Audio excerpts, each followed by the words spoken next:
Assalamualaikum warahmatullahi wabarakatuh. Selamat siang, salam sejahtera bagi kita semua. Semoga kita selalu diberi kesehatan oleh Allah Subhanahu wa Ta'ala, Tuhan yang Maha Esa. Teman-teman yang saya banggakan, pada kesempatan kali ini kita akan membahas tema terkait dengan pengembangan nilai-nilai utama pendidikan karakter. Kita tahu bahwa pendidikan karakter terus berkembang dari tahun ke tahun. Perkembangan ini dipengaruhi oleh berbagai macam hal. Salah satunya adalah perkembangan teknologi. Dengan masuknya abad ke-21, tentunya pendidikan karakter menghadapi berbagai macam tantangan. Salah satunya adalah pergeseran karakter. Pembentukan karakter seseorang merupakan perubahan kebiasaan yang membutuhkan peranan komunitas masyarakat yang mendukung dalam pengembangan karakter. Tidak bisa pendidikan karakter hanya berdiri sendiri. Butuh dukungan, peran, support dari berbagai pihak. Salah satu komunitas masyarakat yang mendukung adanya pendidikan karakter adalah kampus, di mana selama proses pendidikan yang dihadapi seseorang, proses pembelajaran, habituasi, kegiatan ekstra, dan kerjasama setiap komponen pendukung di lingkungan kampus selama pengembangan pendidikan karakter. Nah, Kementerian Pendidikan pada tahun 2017 itu mencanangkan kegiatan namanya Gerakan Penguatan Pendidikan Karakter yang menghasilkan nilai utama pengembangan karakter. 5 ini saling terkait satu dengan yang lain sehingga menjadi prioritas. Apa 5 itu? Yang pertama adalah religius, penting.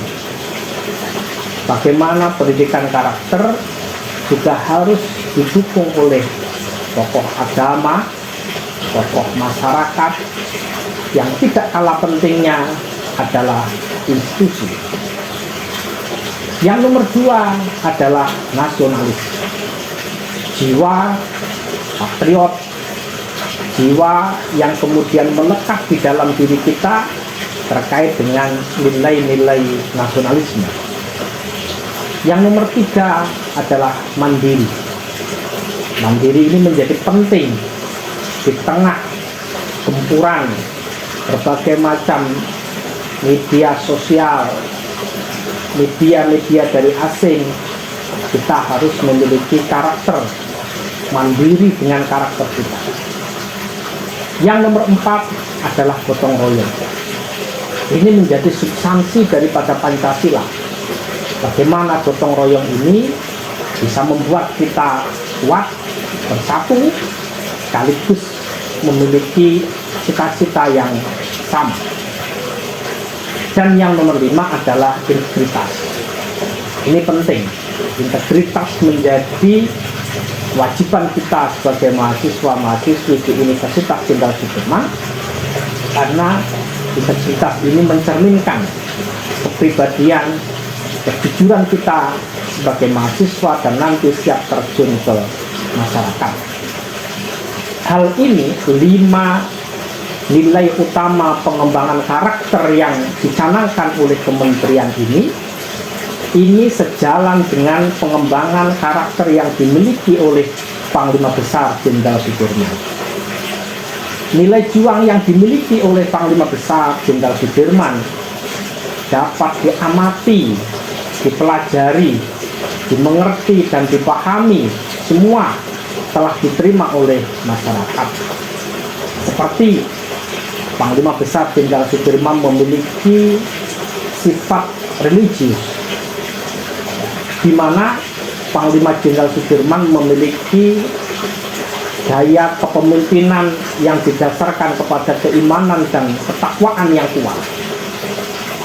Ini bisa kita lihat ketika Panglima Besar Jenderal Sudirman berperang melawan penjajah, dimanapun beliau tidak pernah meninggalkan sholat. Dan info ini saya dapatkan ketika berdiskusi dengan salah satu putra beliau, putra Panglima Besar Jenderal Sudirman, sangat-sangat religius. Selain memiliki sifat religius, Panglima Besar Jenderal Sudirman juga memiliki sifat pendidik, di mana mendasarkan pada kemampuan intelektualitas. Kita tahu bahwa Jenderal Sudirman di usia yang sangat muda sudah mampu memiliki pemikiran yang cemerlang, memiliki ide-ide yang cemerlang, strategi perang yang sangat diakui oleh musuh, sehingga beliau memiliki jiwa sifat pendidik yang sekaligus memiliki kemampuan intelektualitas yang tidak diragukan. Beliau juga memiliki sifat demokratis yang tetap menghormati perbedaan pendapat tanpa harus memaksakan kehendak. Kita bisa melihat bagaimana beliau berdiskusi beda pendapat dengan Bung Karno, hal yang biasa. Tetapi tidak kemudian beliau memaksakan kehendaknya. Yang selanjutnya, Jenderal Sudirman juga memiliki karakter berorientasi pada rakyat. Dan ini yang harus kita pegang, teman-teman semuanya. Berorientasi pada rakyat, apa yang kita lakukan harus didasarkan kepada kepentingan rakyat, tidak hanya kepentingan pribadi. Kita bisa melihat bagaimana Jenderal Sudirman, keluarganya ketika itu diancam oleh penjajah, hartanya bahkan nyawanya hanya untuk bangsa dan negara, hanya untuk rakyat Indonesia. Itu Panglima Besar Jenderal Sudirman. Panglima Besar juga memiliki sifat prajurit yang disiplin, tegas, yang tidak kalah penting, ikhlas, dan rela berkorban. Itu yang dimiliki oleh Panglima Besar Jenderal Sudirman. Ini juga memiliki karakter yang kuat, berpegang teguh pada prinsip-prinsip dan cita-cita, sekaligus pantang menyerah dalam berjuang. Pernah ketika Panglima Besar Jenderal Sudirman dalam kondisi sakit, beliau dirawat di salah satu rumah sakit di Yogyakarta. Bung Karno ingin agar supaya beliau istirahat karena memang dalam kondisi sakit. Ketika ada informasi bahwa penjajah akan menyerang Republik Indonesia di Jakarta, beliau kemudian dalam kondisi sakit keluar dari rumah sakit dan tetap berjuang dalam rangka mengorbankan tenaga, pikiran, bahkan nyawa beliau. Itu pantang menyerah dalam berjuang. Beliau juga memiliki karakter mengutamakan kepentingan yang lebih besar, yaitu negara, dan menjunjung tinggi nama dan kehormatan negara dalam rangka menumbuhkan kesadaran bela negara. Nah, ini yang kemudian harus kita junjung, bahwa jangan sampai kita menjadi seorang yang pengkhianat bangsa. Jangan sampai ketika kita nanti diberi amanah oleh rakyat Indonesia, justru kita memanfaatkan kepemimpinan yang kita dapat itu untuk kepentingan pribadi dan golongan.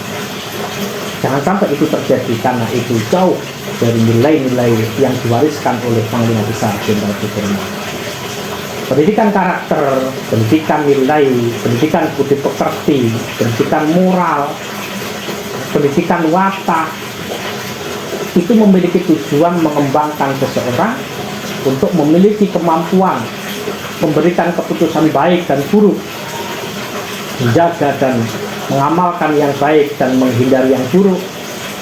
Dan ini perlu diimplementasikan dalam kehidupan sehari-hari. Oleh karena itu, pendidikan karakter itu sangat erat dengan kebiasaan yang terus-menerus dipraktekkan di dalam kehidupan sehari-hari. Kenapa? Karena ini terkait dengan habit. Pembentukan karakter seseorang tidak bisa berdiri sendiri, namun perlu didukung oleh semua agen, mulai dari keluarga, perlu dukungan kampus, institusi keagamaan, media, pemerintah, dan semua pihak yang memiliki pengaruh pada generasi muda. Sehingga agen-agen ini tentu memberikan suatu keteladanan, intervensi, pembiasaan yang dilakukan secara konsisten dan kontinu dan dilakukan dalam jangka yang panjang. Kita tahu iklim perguruan tinggi harus diciptakan untuk mendukung pendidikan karakter. Apa yang sudah menjadi rambu-rambu kampus jangan sampai kemudian kita langgar. Sebagai anak bangsa, kita semestinya harus memahami bahwa sumber pembelajaran pendidikan karakter tidak sebatas referensi ilmiah yang ditulis oleh para pakar, bukan. Tidak hanya sebatas tulisan atau kebijakan atau peraturan pemerintah yang berhubungan dengan pendidikan karakter, bukan. Kita harus aksi nyata terkait dengan pendidikan karakter ini. Kita tahu bahwa bangsa Indonesia ini memiliki sejarah panjang dalam membangun peradaban manusia. Kita bisa melihat bahwa kita pernah menjadi bangsa yang unggul di masa yang lalu. Pada saat kita menjadi kerajaan yang disegani oleh dunia, ketika kita masuk pada era kerajaan Sriwijaya, kerajaan Majapahit, ini merupakan bukti bahwa kita pernah unggul dan jaya pada era itu. Kenapa? Salah satunya adalah nilai-nilai luhur yang hidup di masyarakat menjadi dasar pembentukan karakter bangsa yang diyakini kebenarannya dan telah mampu mewujudkan dan mencapai keunggulan. Oleh karena itu, para pendiri bangsa telah merumuskan sekaligus membentuk sebuah konsensus nasional, yaitu Pancasila, Undang-Undang Dasar 45, Bhinneka Tunggal Ika, dan Negara Republik Indonesia. Kenapa? Karena ini menjadi karakter kita. Pancasila, Undang-Undang Dasar 45, Bhinneka Tunggal Ika, dan Negara Kesatuan Republik Indonesia itu menjadi karakter kita sebagai negara yang memiliki tingkat religius yang begitu sangat tinggi sekali. Berbagai macam agama hidup berdampingan dengan damai dan mengajarkan kemuliaan karakter yang sama. Kita bisa melihat teman-teman semua di negara-negara di Timur Tengah, konflik berkepanjangan sampai hari ini belum selesai. Mereka sama-sama beragama Islam, tetapi seringkali kita bisa melihat mereka perang dengan sesama saudaranya. Kita harus berterima kasih, menjaga bagaimana berbagai macam agama hidup berdampingan di negara Republik Indonesia dengan damai, dengan tidak saling menjatuhkan satu dengan yang lain. Karena negara kita memiliki semangat dan nilai-nilai luhur yang terkandung dalam 4 konsensus nasional, terkandung dalam ajaran agama, terpelihara dalam adat istiadat yang baik dalam kehidupan masyarakat Indonesia. Sehingga ini yang akan menjadi acuan di dalam pelaksanaan pendidikan karakter anak bangsa, khususnya mahasiswa-mahasiswi yang ada di Universitas Jenderal Sudirman. Saya kira begitu Terima kasih. Selamat siang. Assalamualaikum warahmatullahi wabarakatuh.